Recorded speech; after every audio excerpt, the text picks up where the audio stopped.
Welcome everybody, good evening. So we are well into a series of talks called Thus Have I Heard. That's the theme for our talks, and the title comes from the fact that the early Buddhist scriptures were preserved as an oral tradition. They were passed down, they were memorised and passed down orally from person to person. And each story, each sutta about the Buddha and his encounter with different people, they all begin, Thus have I heard. And then we hear a tale, a story about the Buddha meeting somebody, giving them a teaching.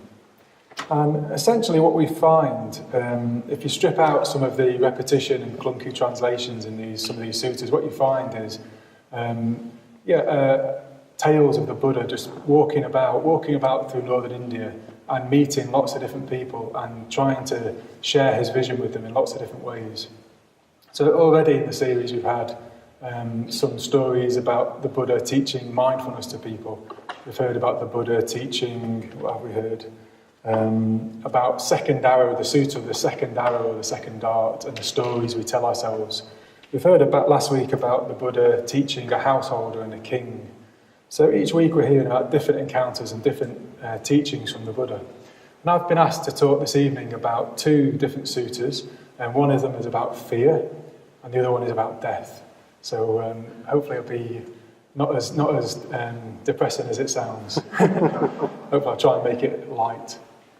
And you'll see the importance of why the Buddha placed such an importance on fear and death. Hopefully will come out. So first of all, let's look at the first sutta. It's a famous sutta called the Sutta of Fear and Dread. And so it's a Buddha meets a Brahmin and he tells him about how to overcome fear, how to work with fear. So at the time, the Buddha was staying in a place called Savatthi in Jetta's Grove in Anatta Pindika's park. A lot of the Buddha's teachings took place here. And a local Brahmin came to visit the Buddha. His name was Janasonin. So Janasonin, the Brahmin, went to see the Buddha, and he started off by just posing a question to Buddha. He said, well, all these men from good families, so maybe it's a bit critical, all these men from good families have left their homes and gone into the homeless life. Are you their leader? Are you their inspirer? Are you their example? And the Buddha said, yes, I am. And then Janasonin says to the Buddha, well, it's not easy to live in isolated forests and wild places. It's not easy. Living in forests and isolated places can...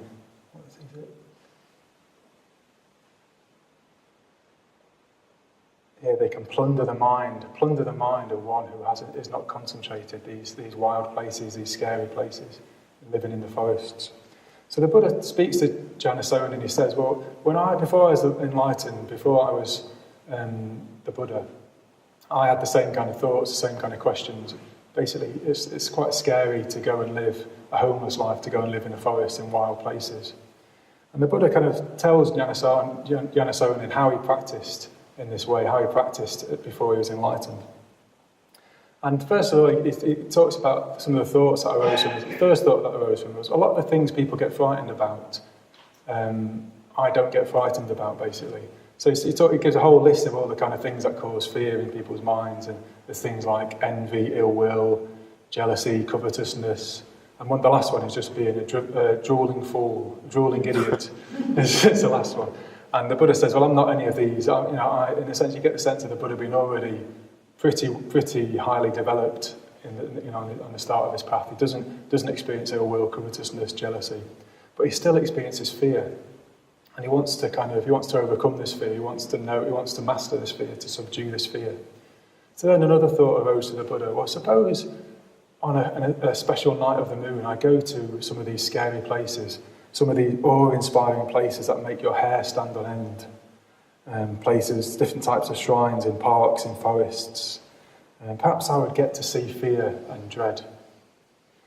So the Buddha said, I went to these places on these special nights of the moon, and while I was staying there, maybe a wild animal would come, or a peacock would make a twig fall, or the wind would rustle the fallen leaves. So you get the sense it's a moonlit night and the Buddha's on his own in the forest and there's all these strange noises. And the Buddha would get frightened, and the Buddha said to Janasonin, whatever his name was, Janasonin, is that fear and terror coming? thought to myself, is this fear and dread coming? So the Buddha had deliberately sought out fear and dread, had gone into places that he knew would frighten him, just to experience the fear and try and overcome it and master it. So yeah, these scary noises would come about, and the Buddha would say, is this fear and dread coming? And then the Buddha said, he thought, well, why do I just keep waiting for fear and dread to come? Why am I kind of just sitting here waiting for fear and dread to come? And then he thought, well, what if, whatever state I'm in when fear and dread arises, I was to subdue that fear and terror in that very state? So, for example, if I was walking and fear and terror came, rather than sitting down or lying down, I would just carry on walking, continue doing whatever I was doing, and it just experience the fear and dread and subdue it. Or if I was lying down, I wouldn't get up and walk about, and just stay lying down and experience the fear and dread. Or if I was sitting down, I'd just stay sitting down and experience the fear and the dread. So, yeah, a lot of the time when we get frightened, it causes us to freeze. It can kind of stop us in our tracks. We can get blocked. We can just get stopped dead in our tracks, kind of frozen by fear. And what the Buddha is saying is that he wasn't going to do that. Whatever he was doing when he experienced fear, when fear came, he wasn't going to stop. He was just going to carry on. The fear could be there, he'd feel the fear, but he's going to carry on doing whatever it is that he was doing. I haven't kind of consciously worked with fear in this way, but I have with anxiety, actually. I used to be a really, really anxious person. I used to get really almost like crippled by anxiety, just stopped by anxiety, just really stopped from doing things that I would want to do. Maybe there's some fear in there, or there's fear of kind of looking foolish or fear of making a mistake, but get very, very anxious. And I read a book on mindfulness years and years ago which just said, just feel the anxiety, experience the anxiety when it arises, feel it in your body. So I'd experience it as kind of tightness in my chest, maybe kind of sweaty palms, but just rather than kind of getting caught up in the stories that were going on, that were fueling the anxiety, I would just feel the anxiety in my body, carry on doing what I was doing, but just experience the anxiety. And it did work, actually. I'm much less anxious, well, hardly anxious at all compared to what I was. So, yeah, there's a slogan, almost like a phrase. It became a book title by Pema Chodron, which was "Feel the fear and do it anyway." A very successful book. I've not read the book, but the title says it all. Really, feel the fear and do it anyway. But maybe we can't be completely fearless, but we can be courageous. We don't have to let fear stop us from doing whatever we're planning to do, want to do. We can experience the fear, feel the fear, and do it anyway. Don't let it stop us. So, yeah, we can be limited by fear. Fear can stop us becoming the person we could be. Fear can limit us, stop us from growing, stop us from developing, stop us from trying new things. We might be, as I said, fear of disapproval, fear of looking foolish, fear of discomfort, fear of the unknown, just fear of not knowing what it's like to do something different. So we're just limited by all these different fears, and it stops us from growing, stops us from becoming who we could be. And if we avoid the things that we're frightened of, it gives them more power. They seem scarier, they seem bigger, more frightening. If we avoid them and push them away, they can seem bigger than they really are. It's often the case, our anticipation of something, our fear of something is much, much worse than the experience itself. The things that we fear and we anticipate being really terrible, actually, the anticipation is so much worse than the thing itself, the experience itself. So if we turn towards the fear, we just turn towards it, turn towards the difficult situation, the difficult emotion that we might not want to experience, the difficult truth. If we turn towards it, it's not as scary. It kind of just seems so much smaller, less scary, less powerful than if we're constantly turning away from it, worried about it, running away from it. So it's not so big, it's not so scary at all. So this was the approach that the Buddha adopted, and the Buddha was telling this Brahmin about. He was saying, well, before I was enlightened, and I'd deliberately go to places that would make me frightened. And I'd just carry on doing whatever, I'd train myself just to be able to carry on doing whatever I was doing, not let it stop me, just carry on doing whatever I was doing. So in that way, if you can be frightened and be scared, but not let it stop you, then you're not going to be limited, you're not going to be held back by fear. So then the Buddha went on to describe what the benefits of this, what happened because he wasn't being held back by fear, because he'd mastered his fear even. So the Buddha said what arose in him was unflagging persistence, was aroused in me. Unmuddled mindfulness was established. My body was calm and unaroused, and my mind concentrated and single. So for me, it just seems like the Buddha, you know for yourselves, don't you? If you're frightened, your mind is muddled. You're not focused. You haven't got a clear mind. Your mind is disorientated, scattered. But the Buddha conquered fear, and he said, well, what happened was his mindfulness was unmuddled. His body was calm. His mind was concentrated and single. And this unflagging persistence, if we can overcome fear, it releases energy, and it can really motivate us. All this energy, this drive can become available, as we'll see.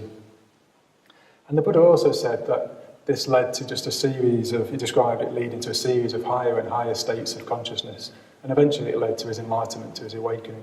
Just this it's led to this series of ever improving higher states of consciousness, which eventually led to his enlightenment. So you can see just from this sutta, it's essential that we learn to overcome fear. If we're going to grow, if we're going to change, if we're going to transform, if we're going to become who we have it in us to become, we need to be able to feel our fear, turn towards it, and just change anyway. Do the thing we need to do anyway, even if it's scary, even if it's a bit frightening. So maybe perhaps one of the biggest fears that we push away is the truth of impermanence. And that might sound surprising because you might think, okay, well, I know impermanence doesn't sound that scary. Things change. Yeah, some things that I don't want to change, but good things happen from impermanence. But there's an element of impermanence that we probably haven't really fully absorbed, and that is our own impermanence. The impermanence of ourselves and everybody else, all the people that we hold dear to us and love. In a sense, the truth of death, the truth that we're all going to die, and everybody we love is going to die. That's a kind of what might sound like a painful, difficult truth. So perhaps death is our biggest fear. So for many people, not everybody, but for myself, I suggest, and a lot of us, death is our biggest fear. And my own experiences of being close to death have been very mixed, actually. Sometimes I've handled it well, sometimes I've handled it not so well. So I just want to share a couple of those experiences. Now, I've never really come close to dying myself yet, so I'm pleased about that. But I've been close to a couple of people who have been close to death, and I've handled it sometimes well, sometimes not so well. So there's a friend of our family who's called Paul, and he died last August. He passed away last August. And this is a situation where I felt I didn't really, I don't want to be too harsh on myself. In some ways I did well at kind of trying to be around and support Paul, but other times I felt like I didn't do so well. And partly it was because of fear. So, Paul had an accident where he basically fell down some stairs and broke his neck a couple of years ago. And that left him paralysed from the neck down. And he was a friend, he was in his 70s, he was a friend of my dad, but also a family friend and someone that I was quite close to. But actually after his accident I became much closer to him because I used to go and visit him, spend time with him.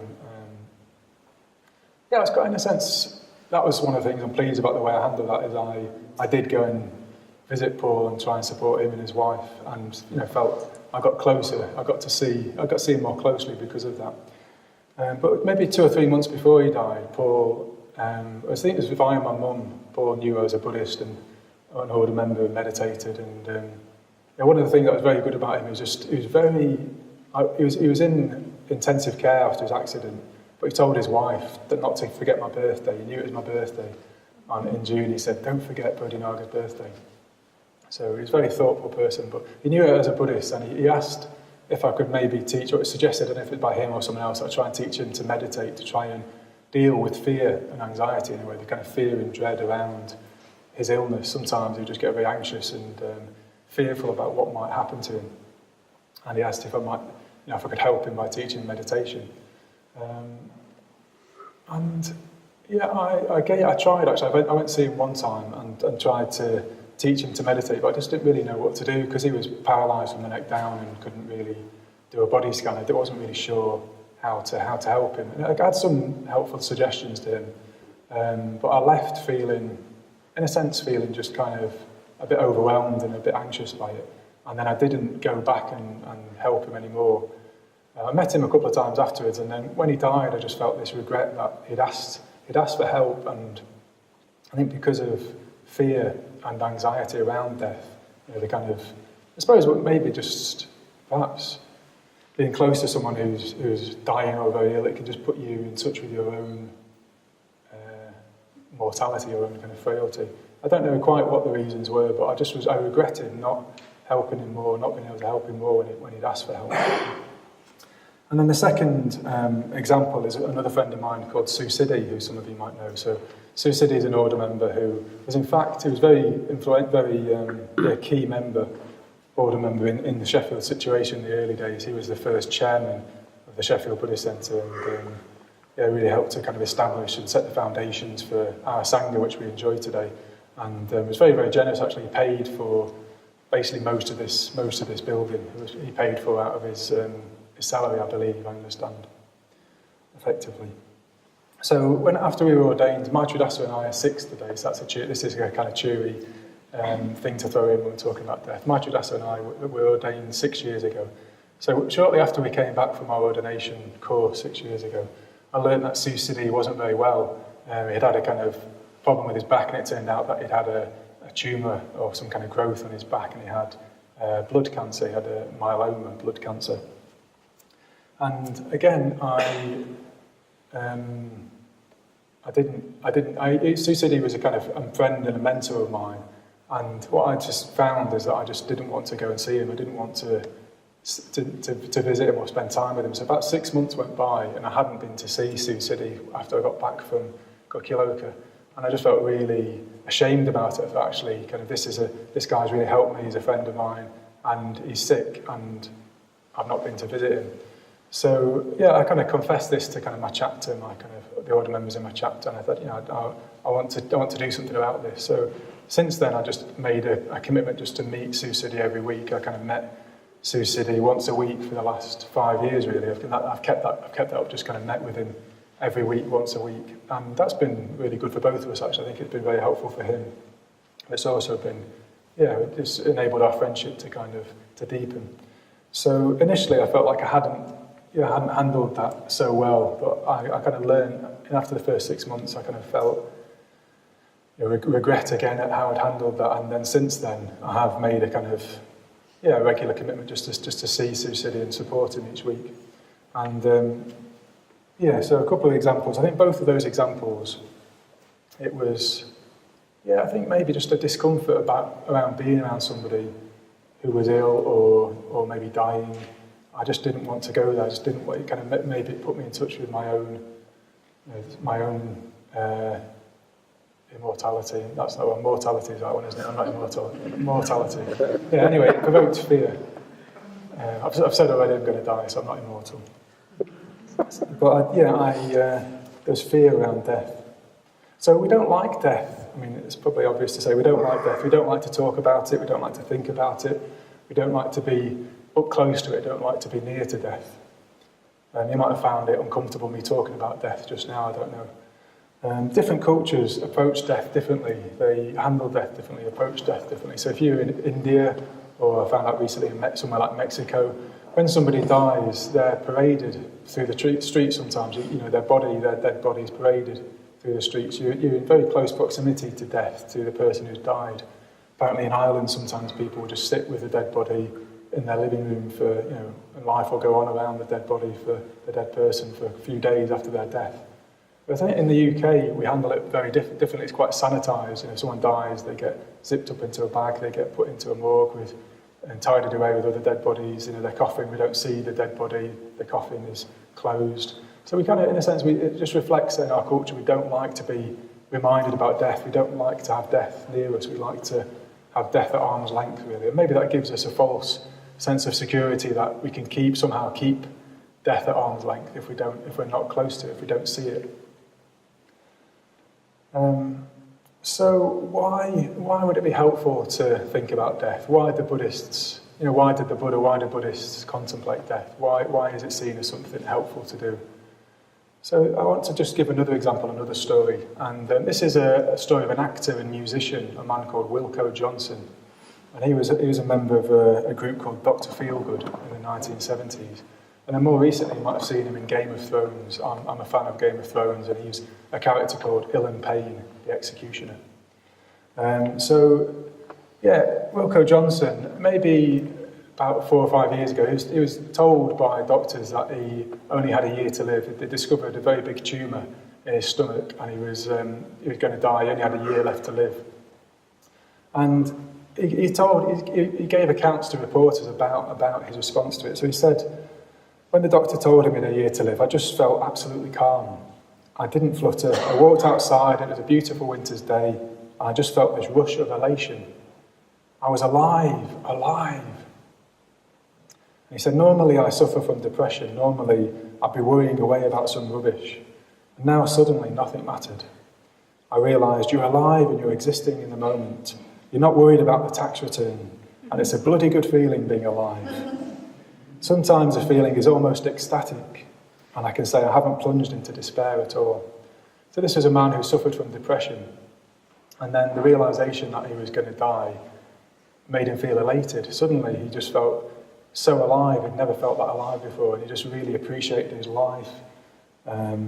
He could see nothing mattered, that all the trivial things he worried about weren't important. Suddenly there was a real focus, a real sense of being alive. And then all this release of energy, he kind of started to tell people that he had this cancer and he wasn't going to have it treated. And he went on this farewell tour, and suddenly he got loads of publicity. He recorded a new album with Roger Daltrey. He went on a farewell tour, and all the time just feeling this euphoria, this sense of aliveness.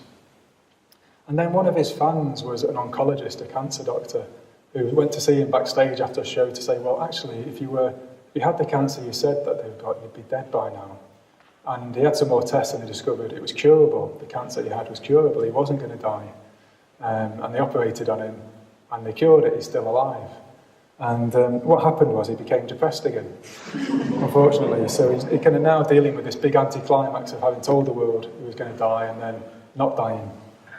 And he said, I see sunny days now and I feel awful moping about, when I know I should be grateful just to be here. Who knows, maybe it's better just to be dying. So I asked Dharmapalita, who's in my chapter, and he was an order member who, again, was diagnosed with a terminal illness about 12 years ago.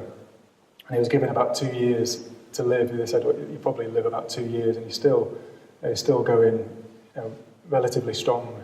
And I asked him, well, I'm going to give a talk about death at Sangha. What should I say? And he said two things came to mind for him. The first one was, don't waste energy on arguments. You're not going to get anything from an argument. Don't waste energy on an argument. Which brings to mind a phrase from the Dhammapada, which is a collection of the Buddha's saying. The Buddha's, one of the first few verses from the Dhammapada says, well, those who realise we're all heading for death compose their quarrels. There's no point arguing. If you realise you're going to be dead soon, there's no point having arguments with people. You're not going to gain anything from it. And the second thing Dhammapada said was, contemplate death. Bring to mind that it's a natural part of life. Death is a natural part of life, and to contemplate death. So it sounds like being diagnosed with a terminal illness can sometimes be almost like a slap in the face. It can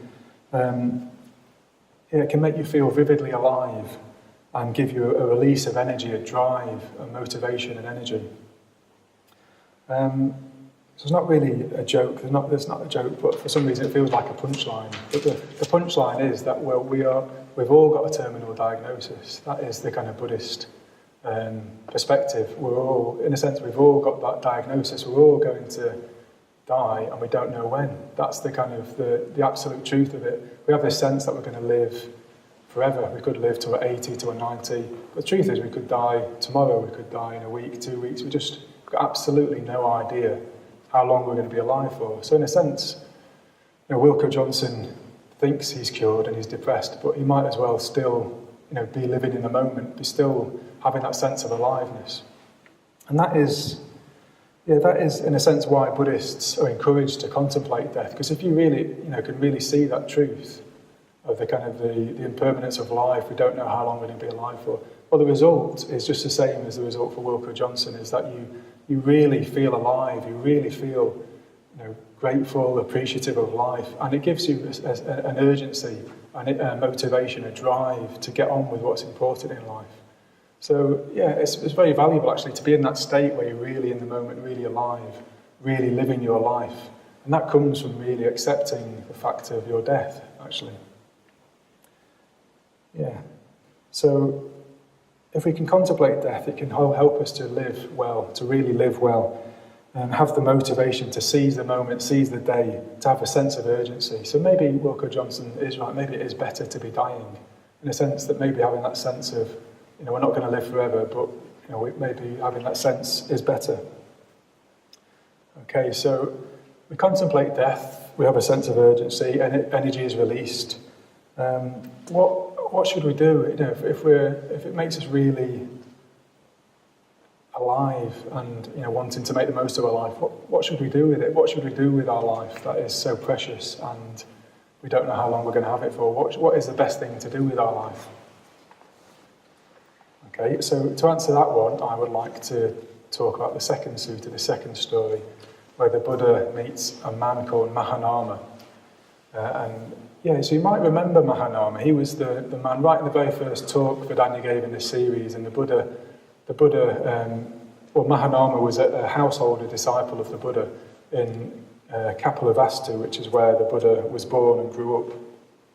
And Mahanama asked the Buddha where to dwell in the rainy season, because the Buddha was about to leave with all his disciples, and Mahanama was going to be on his own, in the village. He was thinking he wanted to know, where should I dwell? And the Buddha had said to Mahanama, you should dwell with the Buddha, with the Dharma, with the Sangha. And I think the other things were with his positive qualities, and with the Devas. There was one other one as well. But basically, the Buddha gave the Mahanama 5 or 6 different places to dwell anyway. And so you might remember that story and remember Mahanama. So Mahanama was a householder disciple of the Buddha. And another time he went this was after the Buddha had given that teaching, he went back to see the Buddha. And he sat down, greeted the Buddha, paid him respect, sat down with the Buddha. And again, he had a question for the Buddha, and he said, well, sometimes when I leave the Buddha and his disciples, and I go back into the town, I go back into Kapilavastu, it's a really big kind of populous city, a really successful, rich city. But when I go back late at night, after I've been with the Buddha and his disciples, it's deserted. And I might come across a stray animal or a stray cart or a stray person. And my mindfulness becomes muddled. My mindfulness of the Buddha becomes muddled. My mindfulness of the Dharma becomes muddled. My mindfulness of the Sangha becomes muddled. And the question arises, the thought arises, if I were to die right now, what would become of me? What kind of rebirth would I have? What would become of me? So he's quite anxious. He's kind of, again, you get the sense of fear that Mahanama's going back from his friends, from the Buddha and the disciples, back into a kind of, maybe a dangerous, deserted, scary city. And he gets anxious and he starts to think about his own death and think, what's going to become of me if I die right now? And it's important to clarify, it's not a case of the Mahanama wanting to know, is there going to be life after death? Because for him, that's just taken for granted. In that kind of Indian culture and society, rebirth was just a fact of life. It was kind of taken for granted that he would be reborn. What was really concerning him was, where would he be reborn? What kind of state would he be reborn into? Is he going to have a good rebirth or a bad rebirth? And the Buddha was often asked about rebirth. People were very worried about what kind of state they were going to be reborn into. And it was usually the case the Buddha would point people back towards the present moment rather than thinking about death and rebirth. He'd bring people back to the present moment and say to them, if you want to know what's going to happen to you in the future, look at your own actions and behaviours now. He'd usually point them back to the law of karma. So the Buddha reassures Mahanama.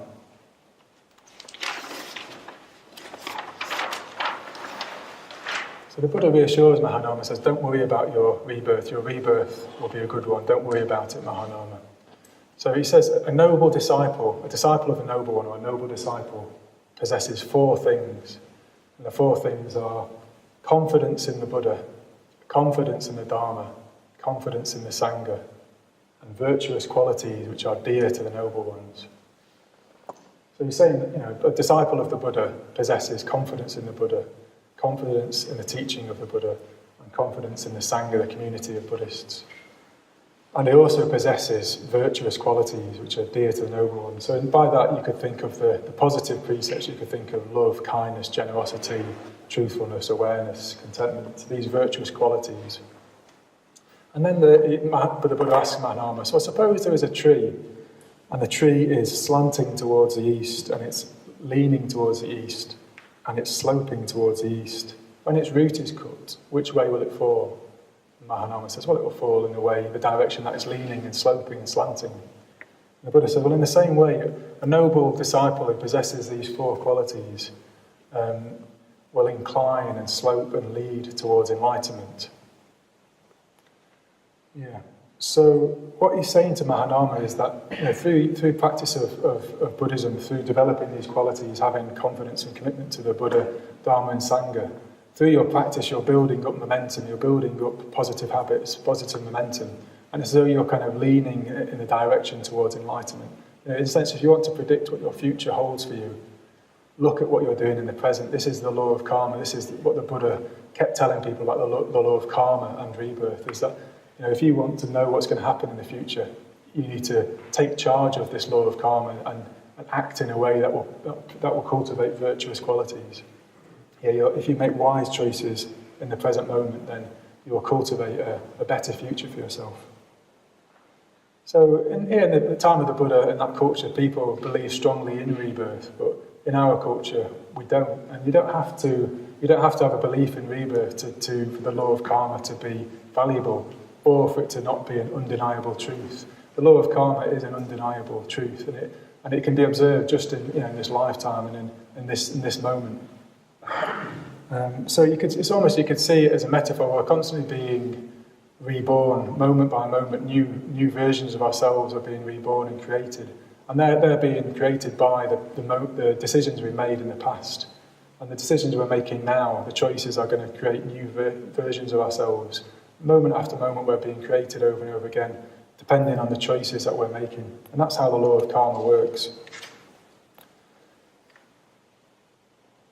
So if we can wake up to the way that our habits rule our lives, we can use the law of karma to create the kind of person we want to be in the future by making wise choices now in the present. And as Buddhists, we're doing this using the Buddha, the Dharma and the Sangha as our guide. If we can have confidence in the Buddha, the Dharma and the Sangha, then that will guide us with our choices in the current moment. And you can have confidence about which way you're heading. You're heading towards enlightenment, you're heading towards awakening, if you can practice in that way. So the real work, if we wake up to the fact of our death, and we've got an urgency to really live well, well, I would suggest in the Buddhist version, the work to do is to transform yourself. Use the law of karma to transform yourself. And Bhante Sangharakshita, the founder of our movement of True Atma, he calls this process of transformation spiritual death. Is one way of calling this transformation spiritual death. So again, there's a significance of the word death. And I think the fact that Sangharakshita has chosen to use the word death, it draws out our fear, the fear we have of change, the fear we have of transformation that I was talking about earlier. If our old habit or our current self has to die, if we're going to act in a new way, if we're going to create a new version of ourselves, well, our current version of ourselves has to die.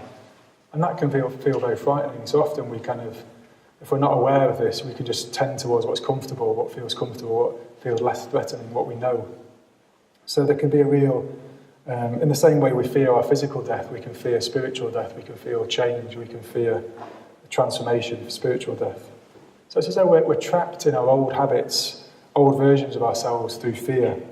And we avoid spiritual death or growth because of this, because we're frightened of the unknown, we're frightened of change. So in those situations when we find ourselves in the gap, we're in the gap between our old habits and a choice of doing something different. Well, that's the situation when we need to feel the fear and do it anyway in that situation. So if there's a fear of doing something different, something new, something out of your comfort zone, well, you need to feel that fear and do it anyway. Do that thing that's going to give you a better future, a better life. And as we continue to practice transformation, practice ethics, deepen that practice, we'll come up against fear again and again. We'll come up against fear and dread. So it might be that you're close to some kind of breakthrough and there's fear. You can become frightened. You're just on the edge of some breakthrough in meditation or in practice.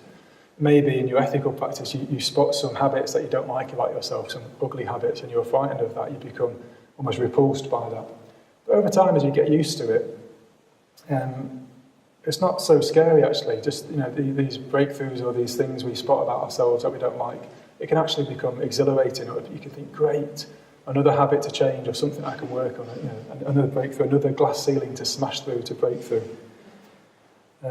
So it's another horizon to go beyond. We can think, great, we can become exhilarated. It's like we found a clue towards a better future.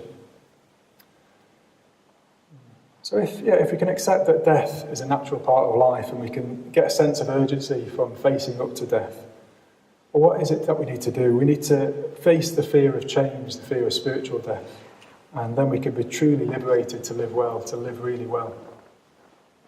If we've got confidence in the Buddha, and the Buddha represents for us a kind of model of growth, an ideal of our potential, if we can have confidence in the example of the Buddha, and confidence in the Dharma, especially the 5 precepts, and have confidence in the Sangha as embodiments of these. And then we'll develop ethical virtues, and then we'll make wise choices in the present moment. We'll be making wise choices which bring about a future that's unimaginably better, a future that you can't imagine how much better it is than right now. We'll develop the virtues that are precious and dear to the noble ones.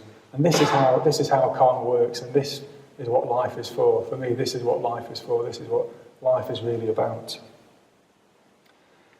And ultimately, if we continue to deepen our practice and also contemplate impermanence, really contemplate impermanence, we'll transform our consciousness to such an extent that we will see through the illusion that causes so much fear. And that is the illusion of a fixed and separate self, which is fixed and separate from everything around it. That's the real illusion that causes so much fear. And the second punchline in the talk, which again isn't really a joke, but it feels a bit like a punchline, is that, well, it was never there to start with. This separate, fixed and separate self that causes so much fear isn't even there to begin with. It's not there. It's like a bad magician who is trying to show us some kind of miracle, but really we can see the smoke and we can see the mirrors and the strings. We start to see through the illusion, see it's not real. And this is what real spiritual death, this is what Sangha actually says is real spiritual death, when we see through that illusion of a fixed and separate self. Okay, I'm doing well for time, I'm pleased, good. So I'm going to close just by summarising what I've been talking about and have a list, give you a list of points, kind of practical things, to kind of summarise the talk in a way. So the first thing to take away from the talk is to feel the fear and do it anyway. Don't let fear stop you. Don't let fear stop you from living the life you could live, from being the person that you could be. So don't let fear of failure or fear of humiliation, fear of disapproval, fear of the unknown, fear of change. Don't let those fears stop you from living the life you really could live. That's the first point. And the second point is to turn towards difficult truths and difficult experiences, because pushing them away makes them seem scarier, bigger and scarier. Turning towards them and bringing mindfulness to these fears actually puts you in a different relationship to them, and they're not so scary, they're not so big, and they're not so scary. And the next one is to accept death. The next thing to take away is to accept death, the fact of death. We're going to die. You're going to die. It's an uncomfortable truth.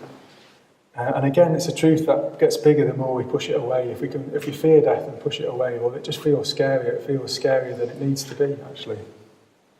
But from accepting death can come an appreciation of life, gratitude, joy, a new lease of energy, and a new lease of life. And then the fifth thing is a new point, actually. It's not a point to take away, it's a point I haven't made yet, but it's a point as well. I'll try and make it quickly. And that is the example of the Buddha and the example of masters who, in the Buddhist tradition, who die. Well, everyone dies. So even when the Buddha died, and we have a festival, Parinirvana Day, where we look at the Buddha's death. And we hear a long sutta which details the kind of final months and year of the Buddha's life.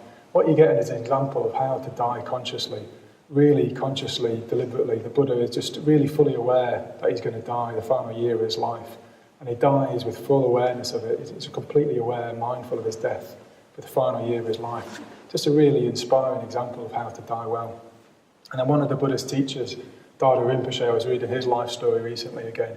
I read it 2 or 3 times a year because I find it so inspiring. But in the final year or months of his life, again, it seemed like he was aware that he was going to die, he knew he was going to die, and he lived in a way, even the final day of his death, he suddenly got out of bed and seemed really well again. Everyone was amazed. Oh, he's cured, he's well. But he asked for all his robes to be put away, all his bedclothes to be put away, and then people started to get a bit worried that, what's going on here, and he asked for kind of pujas about death to be brought to him. So it just seems that he kind of knew he was going to die, and it seems that it's possible to die very, very consciously and very, very well.